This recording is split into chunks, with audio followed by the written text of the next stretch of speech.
Olá, pessoal, tudo bem? Então, hoje nós vamos falar aqui sobre pontuação, ok? Então, essa aula de língua portuguesa, conteúdo referente ao livro 2. Alguns alunos já têm o livro 2. Quem não tem o livro 2 ainda pode acompanhar pelo portal. Lá na Plural, em caderno digital, você encontra o livro 2, tá bom? Então, quem tem, acompanha no livro físico, e quem não pode depois acompanhar lá no livro digital. Lá no livro digital e no livro físico não estão esse slide. Então, o que eu vou fazer? Eu vou colocar esse slide lá na Plural para que vocês também possam ter ele como material de estudo, material de apoio, tá bom? E depois vocês vão acompanhar no livro, da página 16 a 20, os exercícios, as atividades que são referentes a esse conteúdo, tá bom? Então, vamos lá. Para começar, vamos ver aqui a definição de pontuação, né? Pontuação indica na escrita as várias possibilidades de entonação da fala, além de ajudar na expressão de pensamentos, sentidos e emoções, tornando mais clara e precisa a compreensão do texto. Os sinais de pontuação apontam para a questão do ritmo da escrita. Ou seja, o que quer dizer isso? Quando nós estamos discursando, falando alguma coisa oralmente, certo? Nós não utilizamos é, recursos como nós utilizamos na escrita. Por exemplo, se eu quero passar uma mensagem para vocês, estou aqui falando, durante a minha fala eu faço pausas, eu faço perguntas, eu tenho exclamações, né, surpresas. Então, todos esses recursos sonoros que eu utilizo para que vocês compreendam a minha comunicação, eles devem ser usados na escrita de forma correta, ou seja, contando com as pontuações, certo? Então, na fala oral, eu consigo fazer com que vocês me entendam e compreendam a mensagem que eu quero passar, através dos meus tons, da minha entonação da fala. Como na escrita nós não podemos fazer assim, na escrita é diferente, nós precisamos colocar os pontos corretos, as reticências, aspas, as vírgulas, ponto de exclamação, de interrogação, para que o leitor possa entender qual é o sentido que a gente quer passar para ele, o sentido de efeito, qual é o efeito, né, daquele texto.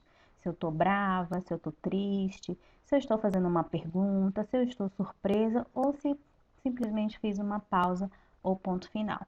Então, por isso que nós precisamos utilizar corretamente a pontuação na escrita, tá? Porque na escrita nós temos que passar para o leitor qual é a nossa intenção comunicativa, certo? Então, vamos falar hoje sobre alguns sinais que indicam que a frase não foi concluída. Quais são esses sinais que indicam que a frase não foi concluída? Nós vamos falar aqui de 3 deles, ok? Que é a vírgula, as aspas e os parênteses, aqui como vocês podem ver na imagem. Vamos começar pela vírgula. A vírgula, ela serve para isolar o vocativo. Mas, professor, o que é o vocativo? O vocativo nada mais é do que um chamamento, né? Eu já acredito que já tenha falado sobre isso com vocês algumas vezes. Quando eu digo assim, Maria, venha cá, eu estou fazendo um chamamento, estou chamando a Maria, chamando a atenção da Maria, certo? Então, quando eu vou fazer esse tipo de ação, eu preciso colocar, explicitar na minha escrita a vírgula, para que dê a entender que eu estou chamando a Maria, né? Maria, venha cá, estou chamando a atenção da Maria. Então, depois de Maria, vai a vírgula. Esse é o uso do vocativo. Outros exemplos. Bom dia, professora Rebeca. Então, quando eu digo bom dia, vírgula, professora Rebeca, estou fazendo um chamamento, estou chamando a atenção dela, né, para o meu bom dia. Quando eu digo oi, tudo bem? Quando eu escrevo oi, eu coloco a vírgula e depois o tudo bem. Também estou fazendo um chamamento, ok?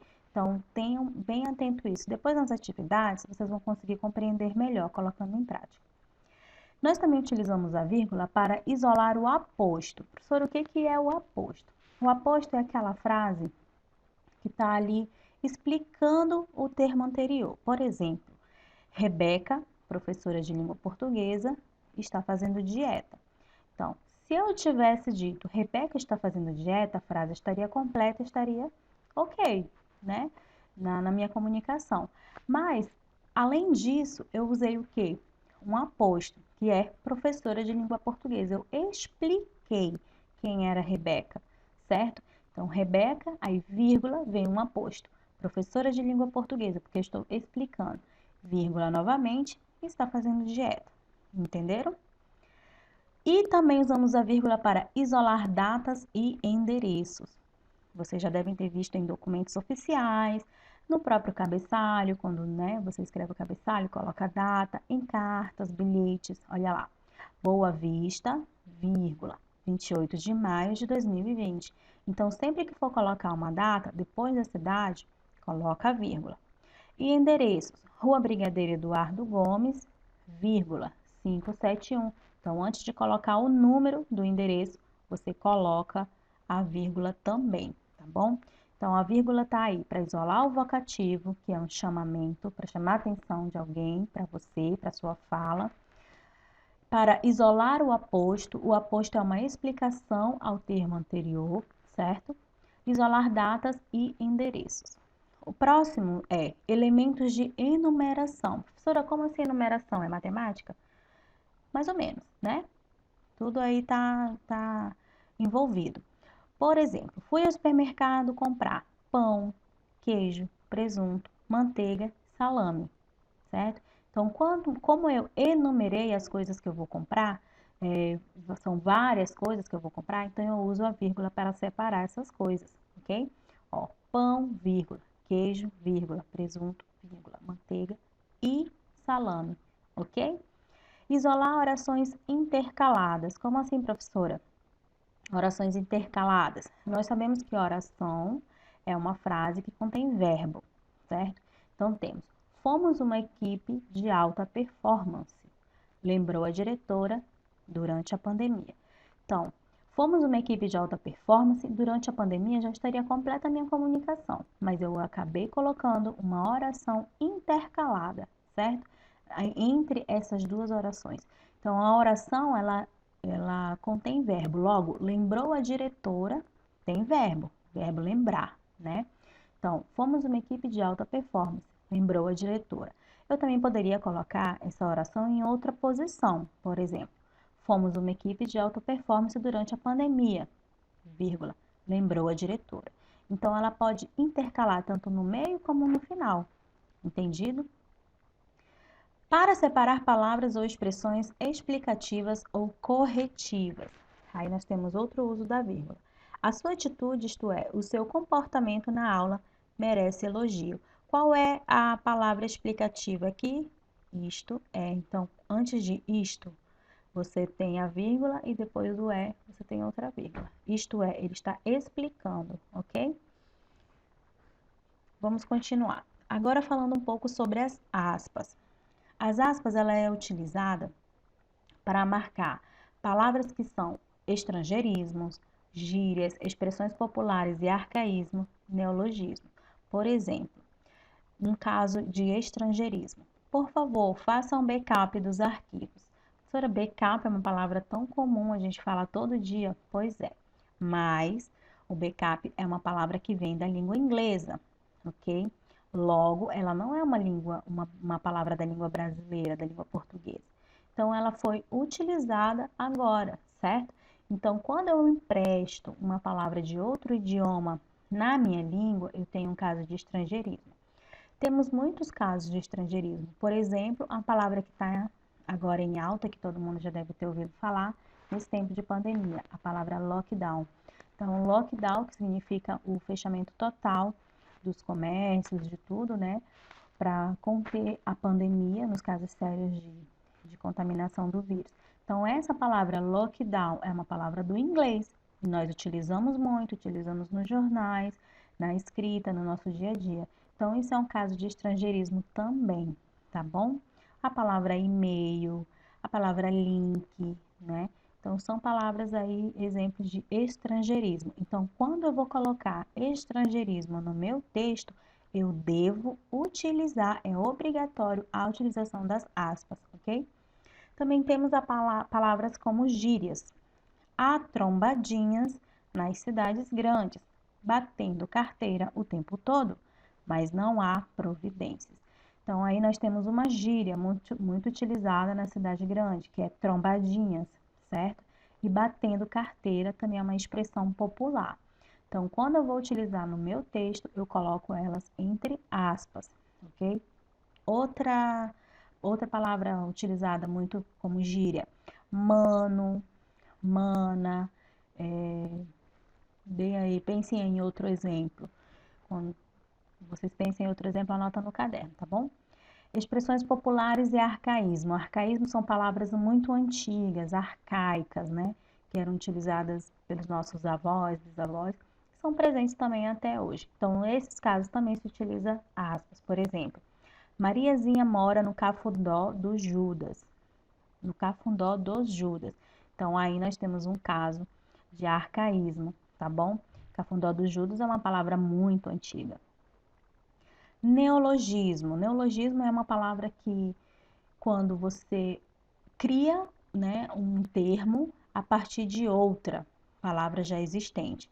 Por exemplo, a palavra chipar, que é muito utilizada também hoje em dia. Chipar é uma palavra que surgiu na internet e ela tem origem na terminação ship da palavra relationship, que quer dizer relacionamento em inglês, né? Então aí, o fulano chipa com aquela, sempre está aí mais envolvida entre o mundo dos famosos. Eu trouxe um exemplo para vocês aqui. Bruna Marquezine mais Neymar. Quando chipa, o que aconteceu? Brumar, né? Então, se transformou em Brumar. Então, neologismo é isso, quando você cria um outro termo, né, a partir de outra palavra já existente. Vamos lá. As aspas também podem ser usadas antes ou depois da citação da fala de outras pessoas.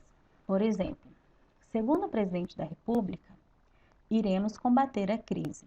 Então, como eu tenho aqui um caso de discurso direto, que significa que o personagem ou a pessoa falou aquilo, e eu vou colocar exatamente como aquela pessoa falou, eu tenho que utilizar aspas, tá bom? Na fala daquela pessoa.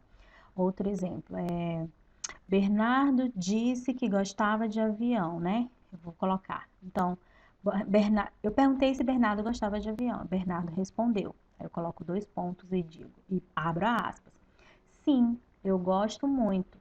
Fecha aspas. Então, eu coloquei ali a resposta exatamente como o Bernardo falou. Entendeu? Então, quando eu vou colocar a fala exata do personagem ou de alguma pessoa que eu estou entrevistando, por exemplo, eu coloco ela entre aspas. Quando eu coloco essa resposta, essa fala da pessoa entre aspas, significa que é a fala fiel dela, exatamente como ela disse, tá bom? Então, nesses casos de citação da fala de outras pessoas, nós precisamos colocar as aspas. Eu peço perdão aqui que faltou um S, tá bom? Outras pessoas, desculpem aí. Assinalar palavras ou expressões irônicas. Quando eu vou ser irônica na minha fala, eu consigo transpassar isso para a pessoa que está escutando, né? Por exemplo, se eu digo, oi querida, então ela percebe que eu estou sendo irônica, certo? Mas se eu vou passar isso para a escrita, eu preciso colocar as aspas para a pessoa que está lendo entender que aquilo ali se trata de uma ironia, entendeu? Olha só, eles são uns anjinhos, entre aspas. Então, significa que esse anjinhos é irônico, na verdade, não são tão anjinhos assim, certo? Também utilizamos as aspas para marcar diálogo, em substituição ao travessão. Olha lá. Aquela menina estuda aqui no CM, perguntou Nicodemos. Então, em vez de eu colocar um travessão e colocar a fala do personagem, aquela menina estuda aqui no CM, eu tirei o travessão e utilizei as aspas. E no final disse quem foi que tinha feito a pergunta. Então, também posso utilizar dessa forma as aspas, tá bom? Vamos falar agora um pouquinho sobre o parênteses. O parênteses é bem simples, ele pode ser usado em citações. O que é citação, professora? Citações é quando vai indicar nome de autor, nome de uma obra, capítulos de um livro que alguém escreveu. Então, eu cito, eu menciono, ok? Por exemplo, vamos ver aí os exemplos para vocês entenderem melhor. A imaginação é mais importante que o conhecimento. Reparem que está entre aspas, porque foi uma pessoa que falou essa frase. E quem foi que falou essa frase? Albert Einstein. Então, como foi ele quem citou essa frase, eu coloco ela entre parênteses, ok? Outro exemplo. Salve, símbolo augusto da paz. Hino à bandeira. Então, aí nós temos uma citação de uma obra, né? Lá do hino nacional, do hino da bandeira nacional. Outro exemplo, toda pessoa tem capacidade de ser criativa e cada pessoa tem uma maneira diferente de expressar sua criatividade. Então, aqui eu vou fazer referência a um autor e ao capítulo, o ano e o capítulo que está essa citação, certo? Olha lá, Wesley, vírgula, 1998, vírgula, página 64. E fecho o parênteses. Então, aí vocês viram que o parênteses ele é usado para falar, para indicar o nome dos autores, o nome de uma obra, de um capítulo de um livro, referente à citação que você fez anteriormente, a uma frase que você deve ter utilizado anteriormente, tá bom? Isso é muito importante utilizá-la também nas suas redações, nos seus textos, quando você for falar de algum autor que falou essa tal frase, então você coloca lá entre parênteses o nome do autor daquela frase, tá bom? Para indicações cênicas, quem já fez teatro sabe, já deve ter lido alguma coisa relativa a isso, referente a isso. Os parênteses são ainda utilizados nos roteiros de teatro. Por exemplo, personagem 1, aí entre parênteses está escrito como que esse personagem deve agir, né? Deve entonar sua voz quando for pronunciar a frase. Quem está aí? Então, ele diz que essa frase, quem está aí, deve ser dita com uma voz trêmula, certo? Personagem 2, entre parênteses, rindo. Então, ele está aí dizendo como que tem que ser dita aquela frase. Não posso dizer, é surpresa. Então, rindo. Então, para isso também se utiliza os parênteses em indicações cênicas, em roteiros de teatro, ok? E também em casos de alternativas, quando são utilizados para indicar alternativas de palavras. Olha só. Por exemplo, caro senhor, agradecemos o contato. Mas entre parênteses eu tenho as letras S e a outra a letra ES, ou seja, a alternativa de eu ler caros ou caro, senhor ou senhores, tá? Então isso pode ser utilizado dessa forma. Pedimos a compreensão de vossas senhorias. Então também é outra alternativa. Eu posso usar uma palavra e posso usar a outra, ok? Pedimos a compreensão de vossas senhorias. Então, das duas formas, eu tenho essas duas alternativas de leitura quando se refere a parênteses. Então, é isso, gente. Eu espero que vocês tenham gostado da aula, tenha ficado claro. E aí, nós vamos tirar todas as nossas dúvidas, praticando lá na atividade da página 16, que eu vou já já falar para vocês como é que vai ser, tá bom? Beijo!